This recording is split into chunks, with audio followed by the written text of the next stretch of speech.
Vamos estudar a palavra de Deus. Primeiro livro de Samuel, do profeta Samuel, no capítulo 15, versículo 10 a 31. Então veio a palavra do Senhor a Samuel dizendo: arrependo-me de haver constituído Saul rei, porquanto deixou de me seguir e não executou as minhas palavras. Então Samuel se contristou e toda noite clamou ao Senhor. Madrugou Samuel para encontrar a Saul pela manhã e anunciou-se a aquele: já chegou Saul ao Carmelo, e eis que levantou para si um monumento, e dando volta, passou e desceu a Gilgal. Veio, pois, Samuel a Saul, e esse lhe disse: bendito seja tu do Senhor, executei as palavras do Senhor. Então disse Samuel: que balido, pois, de ovelhas é esse nos meus ouvidos, e o mugido dos bois que ouço? Respondeu Saul: de Amaleque os trouxeram, porque o povo poupou o melhor das ovelhas e dos bois para o sacrificar ao Senhor teu Deus. O resto, porém, destruímos totalmente. Então disse Samuel a Saul: espera e eu te declararei o que o Senhor me disse essa noite. Respondeu-lhe Saul: fala. Prosseguiu Samuel: porventura, sendo tu pequeno aos teus olhos, não foste por cabeça das tribos de Israel, e não te ungiu o Senhor rei sobre ele? Enviou-te o Senhor a este caminho e disse: vai e destrói totalmente esses pecadores, os amalequitas, e peleja contra eles até exterminá-los. Por que, pois, não atentastes à voz do Senhor, mas te lançaste ao despojo e fizeste o que era mal aos olhos do Senhor? Então disse Saul a Samuel: pelo contrário, dei ouvidos à voz do Senhor e segui o caminho pelo qual o Senhor me enviou, e trouxe a Agag, rei de Amaleque, e os amalequitas, os destruí totalmente. Mas o povo tomou do despojo ovelhas e bois, o melhor do designado à destruição, para oferecer ao Senhor teu Deus em Gilgal. Porém Samuel disse: tem porventura o Senhor tanto prazer em holocaustos e sacrifícios, quanto em que se obedeça a sua palavra? Eis que obedecer é melhor do que o sacrificar, e o atender melhor do que a gordura de carneiros. Porque a rebelião é como o pecado de feitiçaria, e a obstinação é como a idolatria e culto a ídolos do lar. Visto que rejeitaste a palavra do Senhor, ele também te rejeitou a ti para que não sejas rei. Então disse Saul a Samuel: pequei, pois transgredi o mandamento do Senhor e as tuas palavras, porque temi o povo e dei ouvidos à sua voz. Agora, pois, te rogo, perdoa-me o meu pecado e volta comigo para que adore o Senhor. Porém Samuel disse a Saul: não tornarei contigo, visto que rejeitaste a palavra do Senhor, e já te rejeitou a ti, para que não sejas rei sobre Israel. Virando-se Samuel para ir, Saul segurou pela orla do manto, e esse se rasgou. Então Samuel lhe disse: o Senhor rasgou hoje de ti o reino de Israel, e o deu teu próximo, que é melhor do que tu. Também a glória de Israel não mente, nem se arrepende, porquanto não é homem para que se arrependa. Então disse Saul: pequei, honra-me, porém, agora diante dos anciãos e do meu povo, e diante de Israel, e volta comigo para que adore ao Senhor teu Deus. Então Samuel seguiu Saul, e este adorou o Senhor. Meus queridos, existem duas situações que eu sempre afirmo que são situações perigosíssimas para a alma da gente. A primeira situação tem a ver com as nossas emoções, tem a ver com a tendência, a disposição do nosso coração, que é o que a Bíblia chama de paixão. A palavra paixão vem de patos, no grego, que significa doença, é uma febre. Eu tenho visto muitas pessoas boas, muitas pessoas com ministério aprovado, muitos líderes, que por causa de uma paixão e porque não cuidaram dessa paixão, eles literalmente perderam a fé, literalmente eles arrebentaram com a família, acabaram com a glória de Deus, se tornaram objetos de chacota, de vergonha, entregaram a sua honra a outras pessoas e são vítimas de si mesmo. São pessoas absolutamente adoecidas nas suas emoções e que se acham o máximo. São casais, são pessoas casadas às vezes que largam o seu relacionamento com a mulher, com o marido, e se envolvem com outro relacionamento, e todo mundo está olhando de fora dizendo: vai quebrar a cara, está errado, não vai dar certo. Esse tipo de atitude não é correta, não é boa, não é salutar. E a Bíblia diz, em Provérbios 9,13, que a loucura é mulher apaixonada. Ela é ignorante e não sabe coisa alguma. Não é forte essa expressão? ela é mulher apaixonada à loucura. Ou seja, loucura e mulher, loucura e paixão são duas coisas que ficam exatamente iguais. A Bíblia fala de paixão feminina, mas eu tenho acompanhado pastores, colegas meus, que largaram tudo por causa de uma paixão doida, doentia, estranha, e foram atrás disso para a desonra do Evangelho, para a tristeza da família e para que o Evangelho fosse zombado e criticado. Paixão é um negócio perigoso na alma. Se você tem vivido dias assim, preso por paixões e por tentações dessa disposição, você precisa desesperadamente orar a Deus. E às vezes nem orar a Deus, sabe por quê? Porque eu tenho percebido que pessoas apaixonadas, elas oram a Deus, mas elas oram trazendo os ídolos diante de Deus. E Deus disse, olha, eu quero que você quebre esses ídolos. Às vezes o melhor caminho é falar abertamente com alguém de sua confiança e pedir ajuda. E deixar que a outra pessoa entre no seu universo para tratar um pouco disso aí, porque isso é complicado. Segunda coisa que eu vejo, ela é um pouco mais sutil. E é uma questão não tão emocional, mas uma questão teológica. E me parece que é o que acontece aqui com Saul. É essa coisa do descuido da alma. Essa coisa de você enveredar-se por um caminho, e você vai caminhando por ele de forma negligente, espiritualmente falando, de forma desatenta, espiritualmente falando, e você vai criando artifícios que justificam os seus pontos de vista, e você vai vivendo dentro deles, mas o seu coração vai se distanciando lentamente da igreja, apesar de que os sintomas, eventualmente, nunca estão muito claros. Por exemplo, você pode continuar vindo para a igreja, você pode continuar cumprindo seus rituais domésticos e espirituais, você pode continuar se envolvendo com a comunidade, mas o resultado disso é que quando você se descuida espiritualmente, e a sua vida não vai para uma vida de quebrantamento, como o Josimar estava falando aqui, da gente entrar para o quarto, da gente conversar com Deus, da gente abrir a Bíblia devocionalmente, da gente ter uma vida piedosa, é que você vai se descuidando espiritualmente, e algumas coisas ruins começam a acontecer, e quando você vê, você está lá longe de Deus, muito longe, você perdeu as suas referências, e a sua vida se tornou muito complicada, porque você se distanciou de Deus, estando aparentemente tudo bem. Tudo bem. Saul, para mim, esse personagem que nós lemos aqui, é exatamente o que ele faz, o que acontece com a vida dele. São alguns perigos da alma de Saul aqui, que são muito contextualizados, tem muito a ver comigo e com você. O primeiro perigo que eu vejo aqui é que Saul faz o que dá conforto e popularidade, ao invés de fazer o que Deus manda. Deus foi tão claro na ordem. Esse povo amalequita, que era um povo que fazia uma das coisas que ultimamente tem sido objeto de discussão e de reportagem no Brasil. É o arrastão. Já ouviram falar de arrastão?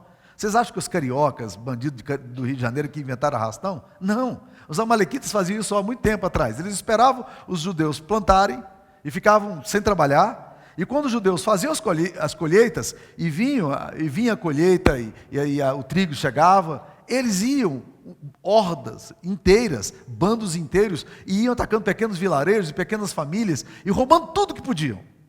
Um verdadeiro arrastão. Isso que eu chamo de arrastão. E esse pessoal foi sistematicamente, e às vezes por gerações, fazendo isso com o povo de Deus. E Deus então pediu para que o povo dele fosse lá e exterminasse essa nação. E não trouxesse nenhum despojo, nada, nenhum animal. E uma das coisas que normalmente a guerra faz é isso, né? De ir para lá para buscar os bens. Deus disse, não traga. Não traga animais, não traga despojos, nada, nada, nada. Simplesmente executa a minha palavra e voltem. Só que o povo foi para lá e eles trouxeram, Saul trouxe o rei Agag, o rei dos amalequitas, e trouxe também muitos despojos. Algumas vacas peós, uns bois peós que ele viu lá, uns bois de qualidade, umas ovelhas muito bonitas. Ele disse, opa, vai melhorar a qualidade do nosso rebanho, vamos levar para lá. E Deus tinha sido explícito, não leve, não traga, eu não quero que vocês tragam. Mas por que fez Saul? Saul, por causa da popularidade dele, que não estava boa naquela época, a popularidade dele estava tão ruim quanto a Dilma nos últimos dias da sua presidência, e ele então resolveu fazer o que as pessoas pediam, o que as pessoas sugeriam para ele fazer, ele mandava fazer. E a Bíblia nos diz que ele realmente fez porque o povo pediu para ele fazer. E ele diz isso aqui. Ele fala que ele fez isso aí por causa do povo. Então, meus queridos, quando você faz o que dá conforto e popularidade, ao invés de fazer o que Deus manda para você, isso é um grande perigo da sua alma. O que Deus mandou ele fazer? O que ele fez? Esses são os graves perigos do nosso coração. E isso acontece, meus irmãos, quando as circunstâncias se tornam mais relevantes do que princípios. Já viram a expressão? A situação faz o ladrão? Negativo. Situação nunca fez ladrão, mas a situação permite que o ladrão que há em nós desponte. Essa que é a grande verdade. Ou seja, o que fez Saul aqui? As circunstâncias dele estavam ruins e agora ele esquece todo o princípio, toda a palavra, e ele faz aquilo que as circunstâncias diziam que era para ele fazer. Ele simplesmente ignorou tudo que ele estava ouvindo, mas ele fez aquilo que as circunstâncias diziam para ele fazer. E ele se justifica no capítulo 13, versículo 12, ele diz assim: eu fui forçado pelas circunstâncias. As circunstâncias me forçaram a isso. Esse é um bom argumento de defesa que não serve para Deus. Quando você negocia sua alma, quando negocia seus valores, quando negocia seus princípios por causa das circunstâncias, isso para Deus é alguma coisa extremamente séria. Segunda coisa que eu percebo aqui é quando as pessoas se tornam mais importantes do que Deus. E é isso que nós percebemos na vida de Saul. Saul é um homem que vai, por causa da inescrupulosidade dele, ele começa a mercantilizar relacionamentos. Ele faz isso com Mical. Mical era sua filha. Ele não gostava de Davi. Pelo contrário, ele tinha muita inveja de Davi. Mas para que Davi fosse um aliado dele, o que ele fez? Ele pegou a filha dele e deu para casar-se com Davi. Ele não quis saber o que estava acontecendo e nem com que razão. Na verdade, ele odiava Davi, mas ele fez isso aí. Ele mercantiliza esses relacionamentos. Ele odeia Jonatas, o seu próprio filho, porque Jonatas é um garoto que tem valores muito claros no coração. E ele, por causa da ambição, Saul, por causa da ambição, resolve colocar Jonatas para lutar pela ambição e matar Davi. E Jonatas é amigo de Davi. O valor para ele, a amizade para ele é alguma coisa valorosa. E ele, literalmente, ele solta impropérios para Jonatas. Você é um filho de uma vagabunda qualquer, porque você permite que essas coisas aconteçam. Por quê? Porque na cabeça de Saul, meu querido, se eu conseguir com se as minhas ambições estão em jogo aqui, as pessoas não interessam muito. Eu vou fazer exatamente aquilo que está na minha mão para eu poder fazer isso aqui, porque as pessoas não são muito importantes para nós. Então, meus queridos, quando você faz aquilo que dá conforto e popularidade, ao invés daquilo que Deus manda, o resultado é catastrófico para a sua alma. E nós somos uma sociedade tendente a isso. Segunda coisa que eu acho que é um perigo da alma aqui de Saul, é que Saul tem muito preocupação com a autopromoção, muito mais do que com a glória de Deus. E isso é explícito nesse texto que nós lemos aqui, do 1 Samuel 15, versículo 12. Quando Samuel chega para se encontrar com Saul, que era o rei, pergunta: onde é que está Saul? Ele disse: olha, Saul está no Monte Carmelo, e Saul acordou cedo para construir um monumento para si. Ele vai fazer o quê? Um monumento. Para quê? Para autopromoção. Era um marco que ele queria colocar para que todo o povo de Israel, e quando ele morresse, as gerações também pudessem olhar um monumento e dizer: esse monumento aqui é o monumento de Saul. E ficou muito tempo em Israel. Mas é interessante quando você vai lendo a Bíblia, porque você percebe que no capítulo 11, quando isso tudo, quando está começando o reinado dele, a Bíblia nos diz o seguinte, capítulo 12, versículo 12, diz aí que Saul levou muito tempo para construir um altar para Deus. Ele não construiu altar para Deus, capítulo 14, desculpa, 1 Samuel 14, 35. Edificou Saul um altar ao Senhor, este foi o primeiro altar que ele edificou. Quando é que ele fez um altar para Deus? Altar é um espaço que você celebra a Deus, glorifica a Deus. A Bíblia diz que ele fez esse altar 7 anos depois que ele assumiu o reinado. Ele era muito lento para glorificar a Deus, mas ele era muito pronto para a autopromoção. Meus queridos, esse perigo vai matar, isso vai matar a alma de Saul. Saul se torna preso disso aí, porque ele começa a fazer as coisas aparentemente espirituais, como ele tentou fazer aqui, mas com atitudes profundamente carnais. E isso é um risco para o nosso coração. Terceiro perigo que eu vejo é a tentativa inconsciente ou consciente que Saul demonstra nesse texto de enganar a Deus. É curioso o jogo psicológico que ele faz com Samuel. Samuel chega para ele e pergunta assim: muito bem, que balidos são esses que eu estou ouvindo aqui? Ele estava ouvindo os balidos de ovelha. Que mugidos são esses dos animais que eu ouço aqui? Ele está ouvindo os mugidos lá das vacas. Aí diz: é o seguinte, nós fomos para lá e o povo resolveu pegar um pouco daquilo que estava bonito lá e trazer. E nós trouxemos, sabe para quê, Samuel? Porque nós queremos ofertar isso para Deus. Nós queremos dar isso para o Senhor teu Deus. Samuel pergunta: foi isso que Deus pediu de você? É exatamente esse desejo de Deus? Foi esse o pedido que Deus fez a você? Qual foi o pedido que Deus fez? Para que não trouxesse nada, Saul. Por que você está trazendo? Ele disse, não, mas eu trouxe para sacrificar. Gente, é muito interessante esse mecanismo, sabe por quê? Porque às vezes na vida, nós fazemos exatamente assim com Deus. A gente peca e a gente tenta enrolar a Deus com raciocínios filosóficos ou psicológicos. Como se Deus fosse um tolo que a gente engana, que a gente trapaceia. Olha, esse discurso é bem adâmico, porque quando você vai lá para o Éden, você percebe que Adão tenta fazer a mesma coisa com Deus. Quando ele peca, a Bíblia diz que ele pega folhas de figueira e ele começa a costurar as folhas de figueira. Gente, eu não sei se você já nasceu na roça, mas costurar folha de figueira com cipózinho, com qualquer coisa que você tenta fazer, deve ser um negócio muito complicado. Eu nunca tentei fazer isso, não. Se você quiser tentar fazer, pode tentar fazer, mas eu não vou tentar não, mas deve ser muito complicado. Aí Deus vem e pergunta, Adão, onde é que você está? Ora, a pergunta de Deus era uma pergunta existencial, não era geográfica. Onde é que você está, Adão? Aí ele fala, bem, eu estou aqui na minha intimidade, nu, peladão, e o senhor vem e invade o meu banheiro aqui, como é que é o negócio? O senhor não respeita mais a privacidade minha, não? Né? E Deus pergunta, quem é que fez você saber que você estava nu? É interessante esse mecanismo de Adão, de tentar ficar enrolando Deus com argumentos. E Deus não entra nesse jogo que nós construímos, muitas vezes na vida, para nos justificarmos espiritualmente de coisas que a gente não tem que justificar. A gente tem que se arrepender, confessar e abandonar. Nenhum argumento filosófico, teológico, vai resolver isso para Deus, porque Deus não se deixa enganar. Aquilo que o homem semear, diz a Bíblia, isso também se fará. Não adianta tentar enganar, ludibriar a Deus. Saul tenta fazer isso aqui. Ele traz o sacrifício, aí Samuel vai explicar para ele, no capítulo 15, versículo 22, tem porventura o Senhor prazer em holocausto e sacrifício? É isso que Deus tem prazer? Ou que se obedeça a palavra dele? Eis que obedecer é melhor do que o sacrificar, Saul. Obedecer é melhor do que sacrificar.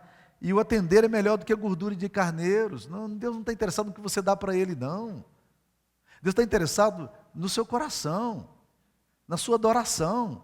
É esse o interesse de Deus. Aí ele fala, porque a rebelião, que é essa resistência a Deus, né, a palavra dele, a rebelião é como pecado de feitiçaria. Olha que coisa forte.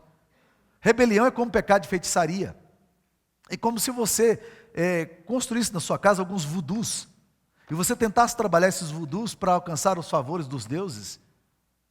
Que coisa horrível. E ele fala assim, e a rebelião é como a idolatria e culto a ídolos do lar, é como se você fizesse um nicho de madeira, ou de barro, ou de cerâmica, ou de qualquer coisa, e colocasse na sua casa e começasse a adorar esse nicho. A rebelião para Deus é um negócio agressivo. Isso agride a Deus. Mas Saul quer se justificar diante de Deus. Ele cria esses argumentos, conscientes ou não, para sacrificar. E Deus diz, não estou interessado nisso. Eu estou interessado na obediência. Quarta coisa, que eu acho que é um perigo da alma dele aqui, é que ele possui um relacionamento terceirizado com Deus. Veja só as expressões, os pronomes que são usados aqui. 1 Samuel 15, versículo 15. Ele fala, e trouxe dos melhor das ovelhas e dos bois para o sacrificar ao Senhor teu Deus. Espera aí, Deus é Deus de Samuel ou é Deus dele? O que ele diz aqui é que Deus era Deus de Samuel, não era Deus dele. Olha no versículo 21, a mesma coisa acontece. Mas o povo tomou do despojo ovelhas e bois, o melhor do designado à destruição, para oferecer ao Senhor teu Deus. Deus de quem? Deus de Samuel. Mais uma vez o pronome aqui é importante. E no versículo 30, a mesma coisa vai acontecer. Ele está falando de Deus, mas não Deus dele. Ele está falando Deus de Samuel. É um relacionamento terceirizado. E meus queridos, deixa eu dizer uma coisa importante sobre isso. Existem muitas pessoas que têm relacionamentos terceirizados com Deus. A esposa é crente e ama Jesus, ele não. Mas ele acha que a esposa amando Jesus, está tudo certo. Muitas pessoas, o marido é crente e ela não é. Mas ela acha que se o marido é crente, está tudo certo. Existem filhos que acham que os pais estão orando, então está tudo ok. Eles estão fazendo um sacrifício. Ou o contrário até, alguns pais que acham que se trouxer os filhos para a igreja, está tudo resolvido, porque os filhos é que precisam vir para a igreja, ele não precisa vir porque os filhos Você está entendendo? Essa relação terceirizada, quando você olha Deus de fora, como Deus é o Deus da minha esposa, Deus é o Deus dos meus pais, Deus é o Deus da minha mãe, Deus é o Deus dos meus filhos. Pronome. É um Deus pronominal. E você projeta no outro a sua terceirização de Deus, divina. Agora lembre-se uma coisa muito séria.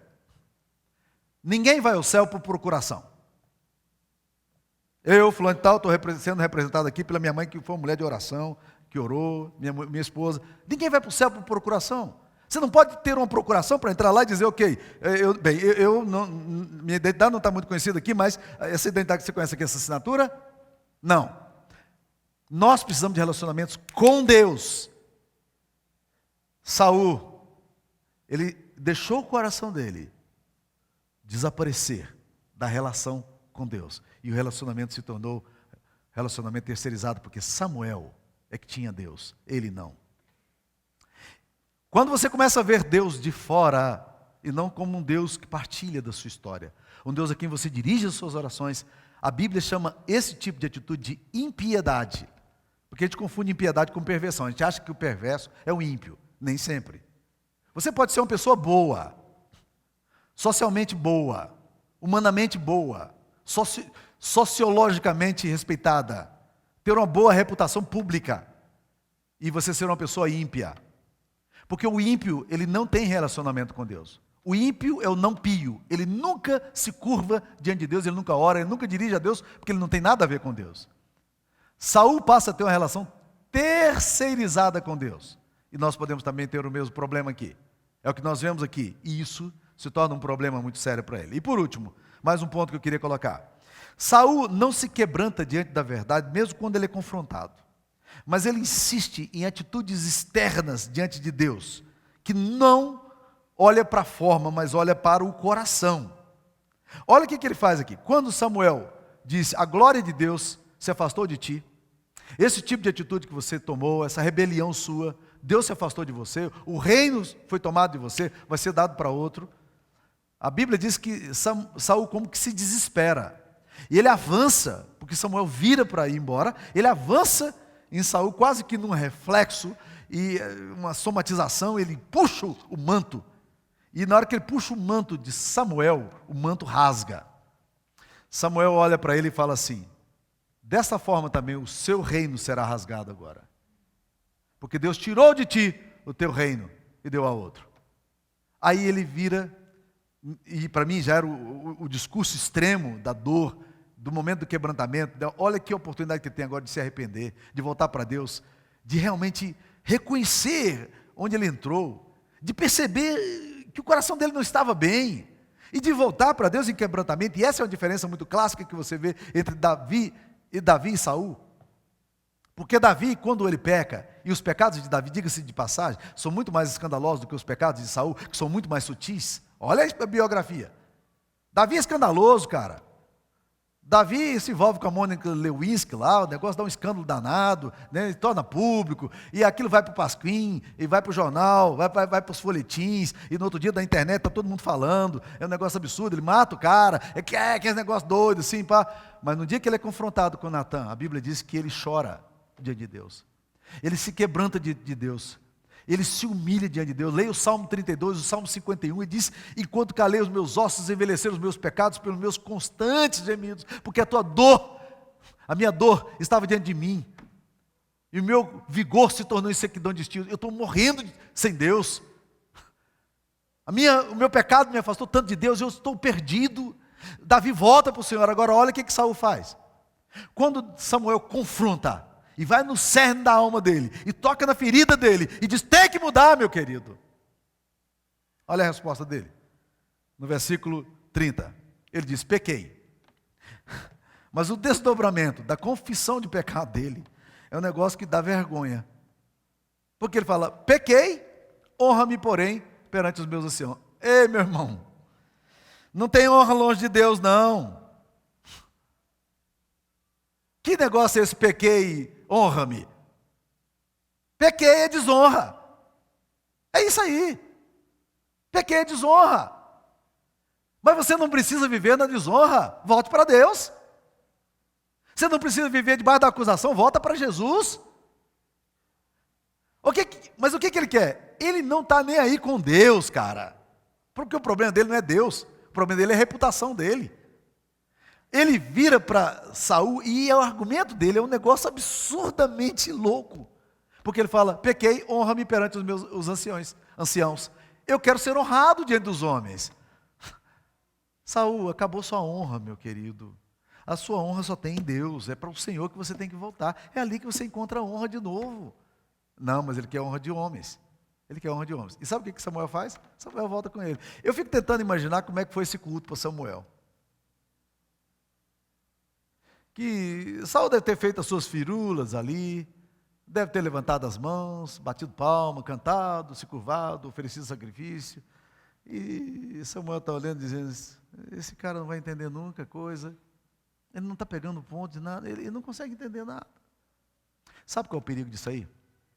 Existem dois personagens com nomes muito parecidos na Bíblia: Saul e Esaú. A Bíblia nos fala que Esaú foi um homem profano, leviano, impuro, e que ele pegou o seu direito de honra diante de Deus, o seu direito de primogenitura, e ele vendeu para o irmão porque ele estava com necessidades imediatas. E Esaú se afasta do caminho do Senhor. Ele foge, se torna um cara birrento, mal-humorado, briguento, né? Lá na frente, a Bíblia esquece Esaú e a Bíblia não fala mais de Esaú. Você não ouve mais comentários sobre Esaú, fala mais de Jacó e Esaú se apaga para lá, né? Mas lá em Hebreus, quando está falando do povo de Deus, capítulo 11 e capítulo 12, a Bíblia diz o seguinte: nem haja entre vós alguém impuro ou profano, como foi Esaú, o qual por um repasto vendeu o seu direito de primogenitura. Não haja entre vocês, nenhum de vocês venda os seus direitos. Pois sabeis, e isso eu não sabia, porque a Bíblia não me diz isso lá no Antigo Testamento, mas isso veio pela tradição. Pois sabeis que também que posteriormente, querendo herdar a bênção, foi rejeitado por Deus, pois não achou lugar de arrependimento, embora com lágrimas o tivesse buscado. Olha o que aconteceu com ele. Lá no final da vida dele, Esaú parece que tenta dar uma retomada. Porque a Bíblia diz que posteriormente, querendo herdar a bênção, ou seja, ele percebe que ele perdeu. E agora ele está no buraco da alma, agora ele está numa situação longe de Deus. Mas agora ele percebe: eu preciso resgatar a bênção que me foi dada. Mas a Bíblia diz que ele foi rejeitado e não achou lugar de arrependimento. E esse texto me provocou muitas questões teológicas. Por quê? Porque quando eu li esse texto, eu achava que Deus não aceitava o arrependimento dele. Mas a Bíblia diz, de forma muito clara, que ao coração contrito e quebrantado, Deus não desprezará. Então o problema não era de Deus. O problema é aqui com Esaú. Então o que foi que aconteceu com Esaú? O que aconteceu com Esaú é que Esaú, ele foi tão longe nessas atitudes espiritualizantes, mesclando a popularidade dele, essa coisa da reputação, a preocupação com o que os outros pensam e tal, sem se lembrar de Deus, que um dia ele disse: rapaz, eu preciso voltar. Cadê a alma? Cadê o coração que volta? Parece que há lugares que a gente chama de point of no return, pontos que não tem retorno. Bateu nesse lugar, parece que não volta mais. É por isso que eu vejo algumas pessoas que vão, e vão puxando, vão negando a palavra, vão rejeitando a palavra, vão fugindo das escrituras, vão negando os valores, e aí de repente parece que não voltam, não consegue.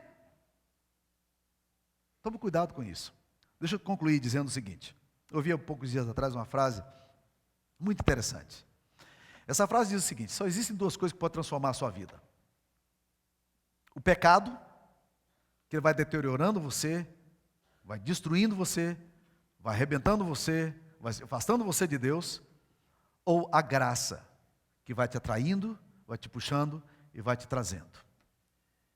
Nós estamos aqui falando do Evangelho. O Evangelho não é exatamente sobre o que você pode fazer, mas daquilo que Deus pode fazer em você, por você e a despeito de você. Então eu queria hoje que você entendesse a dimensão da graça de Deus por você. e não considerasse a graça de Deus como libertinagem, mas que hoje você pudesse olhar e dizer: eu não posso abrir mão dessa graça maravilhosa que me acolhe, do perdão de Jesus que pode transformar a minha história. Eu não posso deixar o meu coração ir tão longe que depois eu não consiga voltar. Eu preciso voltar. Hoje é o tempo de voltar. Essa é a hora de voltar. Agora é a hora de voltar. Eu preciso voltar. E a Bíblia diz que quando há quebrantamento, confissão, arrependimento, a graça de Deus é maior do que qualquer pecado, porque não há dor que os céus não possam curar. Não há pecado que o sangue de Jesus Cristo não possa justificar. Não há nada que você tenha feito, por pior que tenha sido, que não seja capaz, que Deus não seja capaz de restaurar a sua história, a sua dignidade e derramar sobre você a bênção. Portanto, meus queridos irmãos, hoje é tempo de volta. Essa é a hora de volta. Lá na posição de Saul, não. Não avance, não. Não tente continuar mascarando e empurrando as coisas, não. Não vai nessa linha de Esaú também, não. Nem Saul nem Esaú são modelos para nós. Mas volte. Talvez como Davi, ou talvez como o filho pródigo, que disse: pai, pequei contra os céus diante de ti, não sou digno de ser chamado teu filho, trata-me como um dos teus trabalhadores. Eu estou aqui, eu não tenho nenhum credencial para o Senhor, mas eu quero voltar, porque eu não posso ficar onde eu estou. Eu preciso retornar, porque o meu coração precisa da graça do Senhor. Que Deus nos ajude. Ó Deus, aplica essa mensagem no nosso coração para a glória do Senhor. Em nome de Jesus. Amém, Pai.